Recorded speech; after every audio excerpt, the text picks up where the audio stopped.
Mangwanani Mwalelepo Fukenjani Class Vana Ve Africa. You are spending your morning the correct way with Africa Good Morning, your trusted weekday bulletin for in-depth stories shaping the African continent. In today's show, Zambia cautions diplomats following a major aid theft fallout with the US, while Amnesty International slams Rwanda's new deportation deal.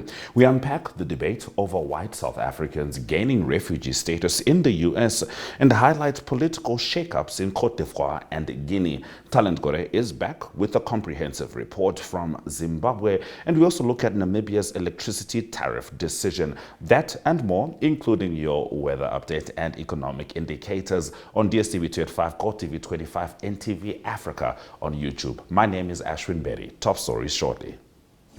Taking flight has never been easier. Paratus is introducing Sky-Fi internet packages with speeds that will have you reaching for your seatbelts. Starting from $500 Namibian excluding VAT per month, with speeds reaching up to 10 megabits per second. There's even a prepaid option where you can top up your Sky-Fi internet for just $15 Namibian per gigabyte. No contracts, no fuss. Visit your nearest Paratus branch to find out more. Or go to paratus.africa/Namibia to sign up online. Always prepared, Paratus.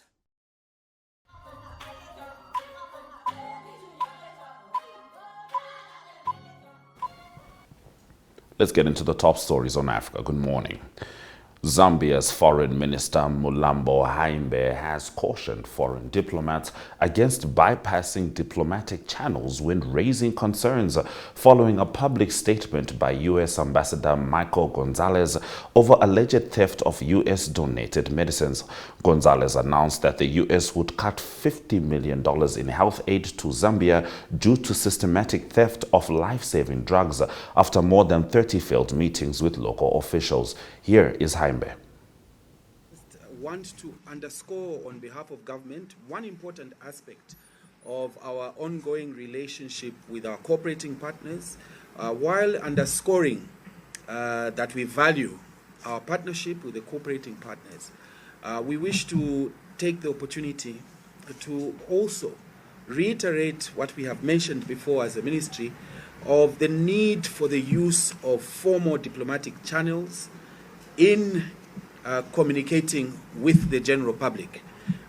We'd like to take this opportunity to again request our cooperating partners to take cognizance of the clear provisions of international law, including the provisions of the Vienna Convention of 1961, which outlines the expectations of conduct among diplomatic representatives, including the obligation to respect the laws and regulations of the receiving state and to refrain from interfering with internal affairs.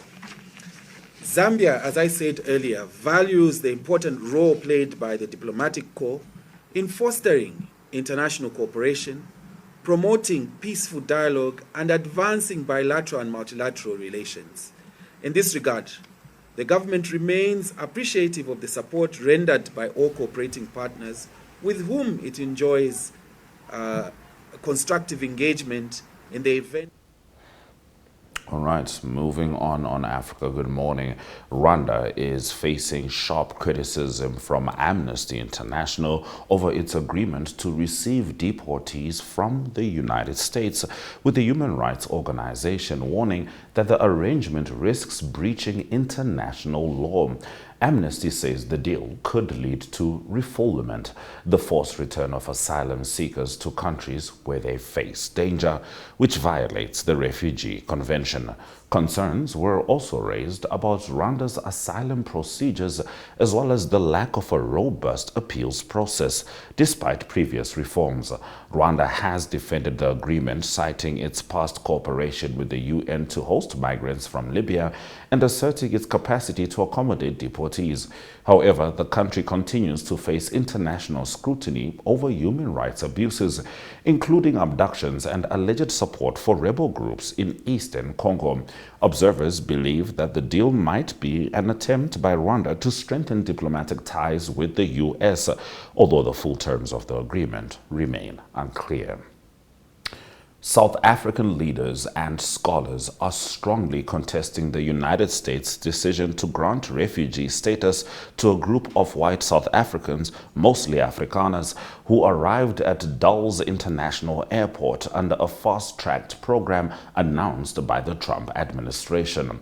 While President Donald Trump claimed they were victims of a white genocide, echoing a debunked conspiracy theory supported by advisor Elon Musk, South African officials insist these individuals face no persecution. President Cyril Ramaphosa stated they are leaving not due to oppression, but because they resist the societal changes rooted in South Africa's constitution. Experts like Dr. Oscar van Heerden warned that labeling them as refugees lends credibility to false claims of racial persecution and undermines South Africa's historical role as a haven for refugees. Despite this, the U.S. prioritized their resettlement, even as it revoked deportation protections for Afghan nationals on the same day. Moving on. Tijane Thiam has officially resigned as president of Côte d'Ivoire's main opposition party, the PDCI-RDA, citing what he calls judicial harassment.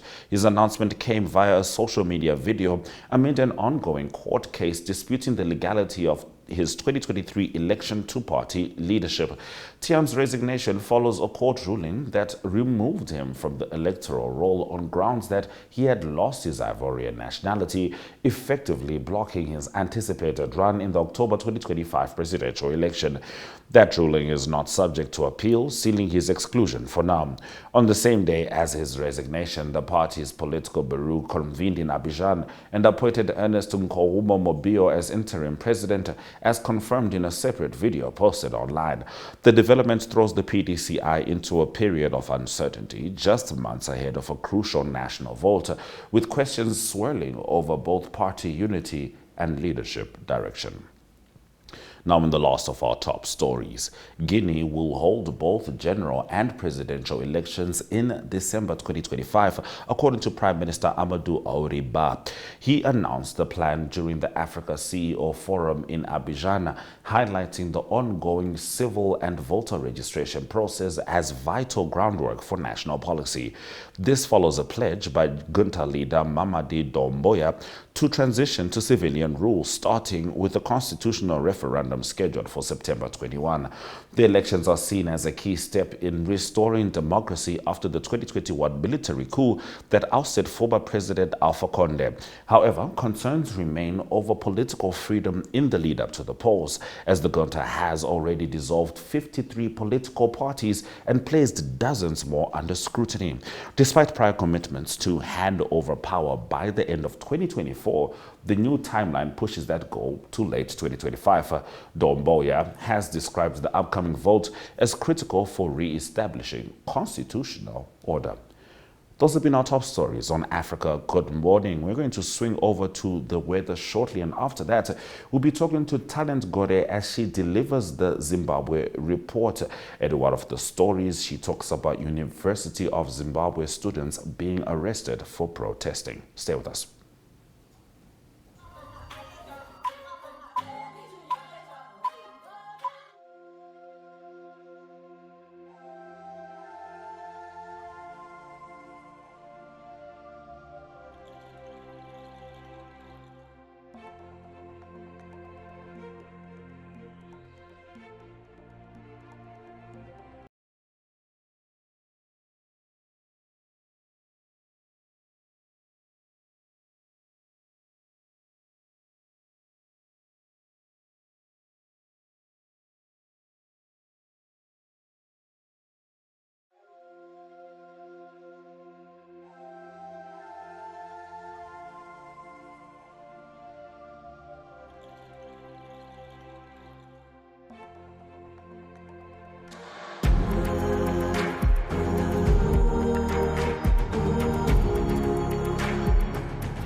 It's time to talk to our correspondent in Zimbabwe, Talent Gore, as she yet again delivers the Zimbabwe report. Talent Wamkase.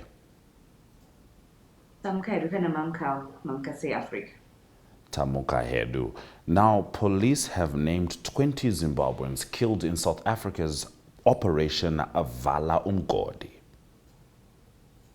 Yes, the Zimbabwean police has released the names of 20 Zimbabweans who died during the infamous Operation Vala Umgodi, a months-long standoff between South African authorities and illegal miners who were trapped underground at a disused mine in the town of Stilfontein, southwest of Johannesburg. At least 78 people died, likely from starvation, according to human rights groups, in the operation, which started last August and only ended in January. About 246 survivors, many of them appearing gaunt and emaciated, were rescued after security officials cut off food and other essential supplies to the miners for several weeks. Yesterday, the Zimbabwean police identified 20 of the people who died.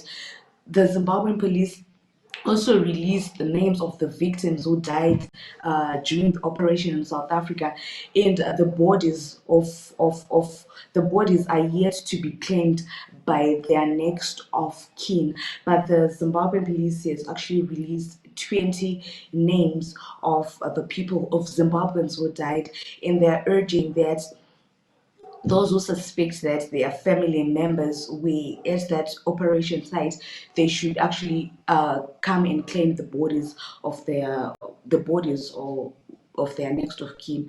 Apparently, if you go on the Zimbabwe Republic Police X handle, you actually find the names of those who died there. Now, in another harrowing update, Talent, University of Zimbabwe students were arrested as lecturers strike spark flash protests. Yes, 6 University of Zimbabwe students were arrested on Monday afternoon after staging flash demonstration demanding an urgent redress of their lecturers' grievances. The lecturers have been on industrial action for over a month and are demanding an upward review of their salaries and improved working conditions. The students are at loggerheads with the UZ authorities over the end of semester examinations, which are set to be conducted amid the ongoing industrial action. The students were apprehended by the UZ security, which stopped the protests and were then escorted to Avondale police station. Zimbabwe National Students Union leader Nashon Kahlo said the situation at UZ was untenable. He said that they were protesting against the university's Professor Paul Mafumo and Mnyaradzi Madambi, who are denying them their right to education.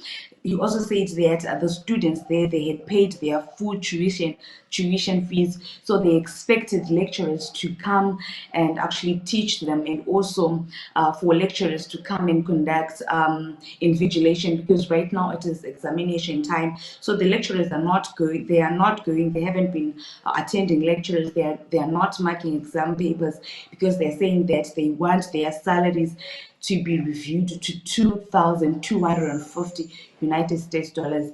As it stands right now, the lecturers at UZ, they are getting paid 250 United States dollars, and they are saying that it's not enough. They also want their salaries to meet those of their counterparts within the Southern Africa region. So right now, the lecturers are not going to lectures, and the students are complaining and they are protesting against the university authorities as well. All right, Talent, staying with students, Chinese embassy launches essay competition to commemorate Sino-Zimbabwe ties.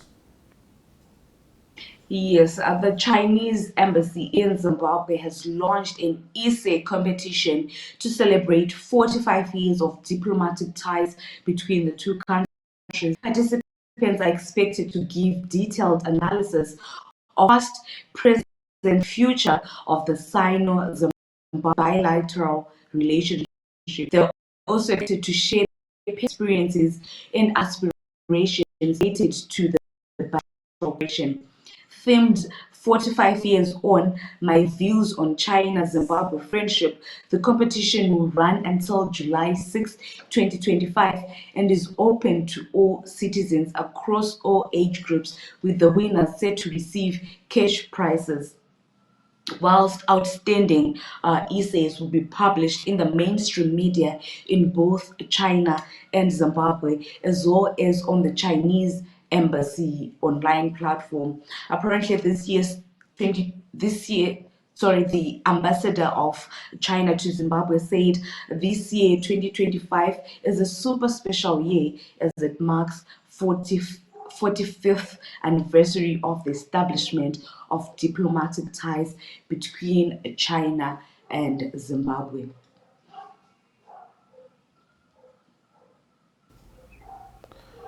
All right, Talent, in the last of your stories, turf renovation at the National Sports Stadium in Zimbabwe has accelerated as Warriors gear up for June friendlies. And we know this has been a huge issue, Zimbabwe having to play games in South Africa. In fact, at some point, both Zimbabwe and Namibia had to have their home and away games in South Africa, with both nations not having functioning stadiums. And it seems Zimbabwe is getting it done by June.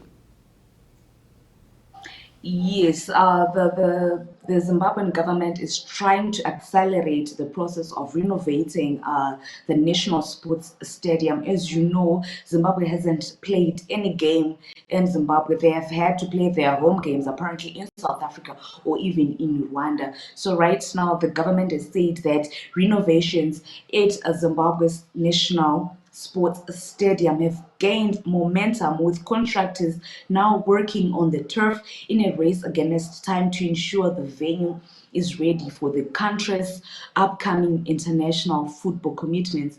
Workers have actually begun removing the old grass and replacing it with a fresh playing surface in line with international standards. The project is part of a broader upgrade aimed at ensuring the stadium meets CAF and FIFA requirements for hosting international matches. So apparently, the bucket seats have been installed, and also some major renovations have actually happened. So right now, they are now working on the TIF, and they are hoping that by June they'll be done, so that the Zimbabwean Warriors will actually play one of their games for the World Cup qualifiers right here at home in Zimbabwe. So we are hoping that by June 2025, they'll actually be done with their renovations. And June is not that far off. It's literally just 2 3 weeks, 2 to 3 weeks for us to enter into June. So we're hoping that with this limited time that they have, they'll be able to finish prepping the National Sports Stadium, so that we can have our Warriors play right here at home, and they'll also feel their supporters, their fan base, they'll actually go and support them right here at home. So we're hoping that they'll be done within the coming few weeks. All right, Talent, will certainly be keeping an eye on that one. But thank you very much for delivering the Zimbabwe report. You're welcome, and thank you very much for having me. It's always good to have Talent on Africa Good Morning. Something else that's good to have is a look at the economic indicators as the dollars keep spinning.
Africa remains a marginal player in the global landscape of billion-dollar companies, with only South Africa, Nigeria, and Egypt hosting firms valued at over $1 billion.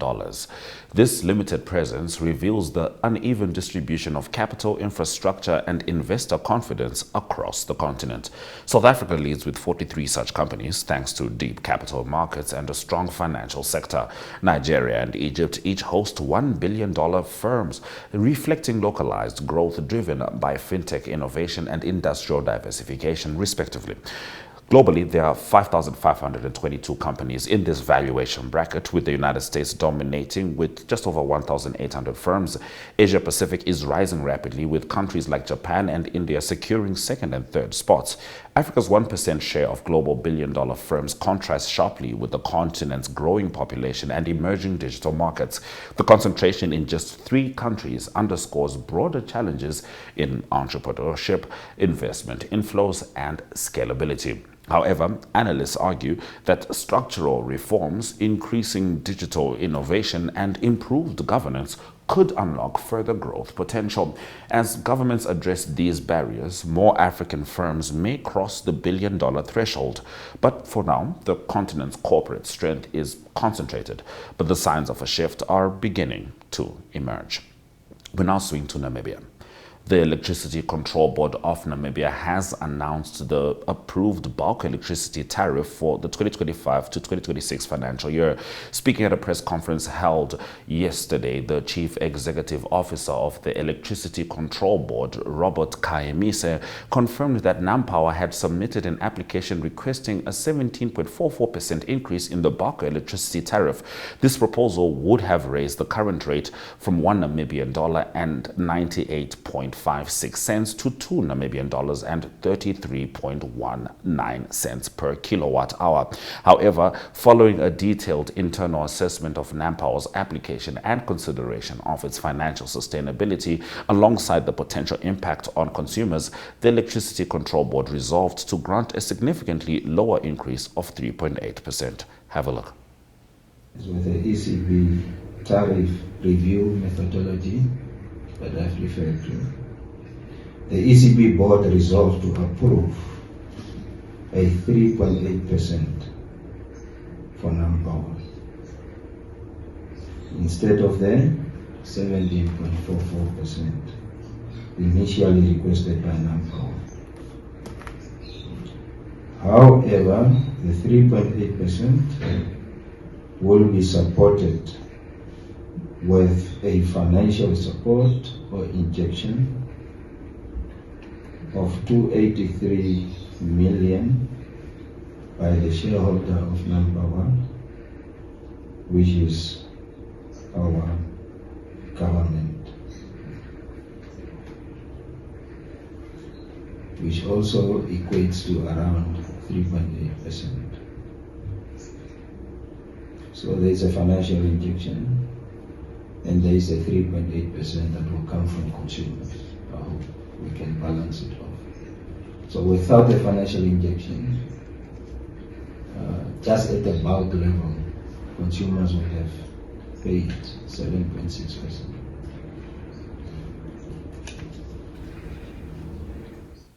Now, to further support the utility company and ensure its continued operational viability, the government of the Republic of Namibia, as the sole shareholder in NamPower, has committed to providing an additional financial subsidy amounting to 283 million Namibian dollars. The new tariff structure will come into effect on the 1st of July 2025 and will remain in place until the 13th of June 2026. That's been our economic news, and those have been our stories on Africa Good Morning. Thank you for joining us on DSTV 285, GoTV 25, OneUp2.com, and NTV Africa on YouTube. From me, Ashwin Bedi, and the Africa Good Morning team, tomorrow we talk to Ari Hogad as he delivers the South Africa report. But for now, Swela Jaganaka.